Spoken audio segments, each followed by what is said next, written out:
With the most powerful force push Ahsoka could summon, Vader is sent to the other side of the lava bank, and Obi-Wan is pushed to the top of the hill. Vader attempts to leap back across the river, but lava begins to spew from the river, with more of the large pipelines dissolving to the planet's surface. Obi-Wan and Ahsoka take this opportunity to escape, moving back to their ship, whilst Vader is left to ponder on his failure. As he sees the silhouette of Padme's ship disappear, he sees another approaching, his new master. Vader could sense the fury emanating from his master, despite being reasonably far away. Bracing himself for the punishment, Vader saw Sidious levitating towards him, his hands outstretched. Before Vader could react, he felt pain coursing through him like never before, as Sidious tortured him with Force lightning, and mocked him for not being able to defeat the Jedi. Attempting to search for any weaknesses in Sidious's Force defences, he was disappointed to find nothing. Sidious cackled at the feeble effort. Even the Jedi could put up a better attempt than that. While Sidious enjoyed toying with his new apprentice, he still had to complete what his apprentice had failed to do. Leaving Vader to feel the pain, Sidious walked over to where he had dumped the Separatist Council. He could smell the stench of death in the air, and it seemed as if his apprentice managed to do something right. Walking inside, being careful to avoid the now damaged roof, Sidious's eyes narrow as he notices something is odd. Discarding the bodies of Poggle the Less and Wat Tambor, he finds the corpse of General Grievous, but no body of Count Dooku. Sidious is disgusted.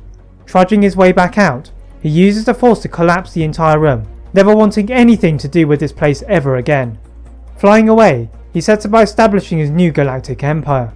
Back on the planet of Polis Massa, Padme gives birth to Luke and Leia, and dies in childbirth, but this time it is also witnessed by Ahsoka, as well as Master Windu and Shaak Ti, who both have managed to escape the destruction of the Jedi Temple.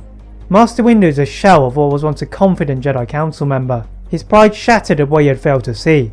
Master Windu decides that he should go into exile, whilst Yoda, having survived his duel with Sidious, feels the Force guide him to go on one last mission. Ahsoka and Master T decide that they should train Luke, with the occasional help of Obi-Wan, whilst Leia is adopted by Bail Organa. The group head off in their separate directions, for their own safety, all apart from Yoda. Yoda hops into his small starfighter along with R2-D2, and together they make their way towards the planet of Sereno, where he knew the Empire had not been able to reach so far. On his journey, Yoda contemplated the fall of young Skywalker. He had thought by keeping Knight Tano in the Jedi Order, the Skywalker would not have been as tempted by the dark side, but perhaps he had forced Skywalker away, by telling him to let go of everything he feared to lose. Yoda had not adapted to Skywalker's weaknesses, and the Jedi had paid the ultimate price. But whilst one Jedi had fallen, perhaps he could redeem another. Landing on top of a hillside, R2-D2 stayed with the ship, whilst Yoda serenely floated to the surface of a large castle. To the eye of a civilian, all appeared to be empty, but Yoda knew better. Yoda knocked on the large double doors 3 times, but there was no answer. Yoda knocked again, but there was still no answer.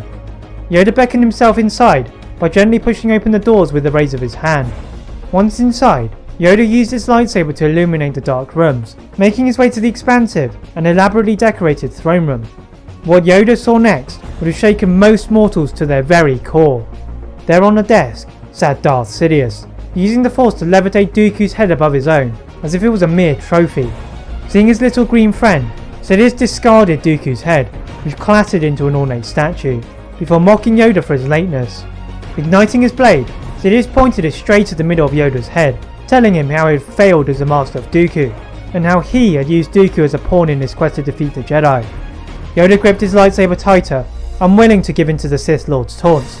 Sidious could only laugh at Yoda's attempt to hide his discomfort. The Jedi may have adapted to the loss of Dooku, but they would pay for their loss of Vader. It had been he who had persuaded Vader to tell Tano and Kenobi about his marriage, and now it was he who would end the most esteemed member of the Jedi Order. With a flick of his wrist, Sidious tried to disarm Yoda, but found Yoda to be determined, and despite his old age and visible emotional fatigue, jumped over the top of Sidious, his green blade moving in a blur. With almost 900 years of experience, Yoda aimed to find openings in the defences of the powerful Sith Lord, but his attacks continued to be foiled. Finding no way through, Yoda dislodges one of the ornate statues, and like a harpoon, tries to spear it into the chest of Sidious, but the Sith Lord calmly slices it with his lightsaber.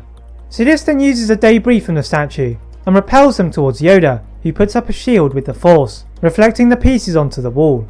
Suddenly, the walls begin to crack and shake as animated guardians step out, separating the two Force users.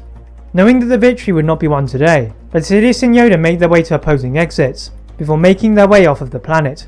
Yoda again had been too slow. That is it for part 2 of What If the Jedi Never Gave Ahsoka to the Republic. If you'd like to see a part 3, please like this video, and if you're new around here, subscribe for more tips. And as always, leave a comment on what if you'd like to see next. Thank you very much for watching, and see you next time.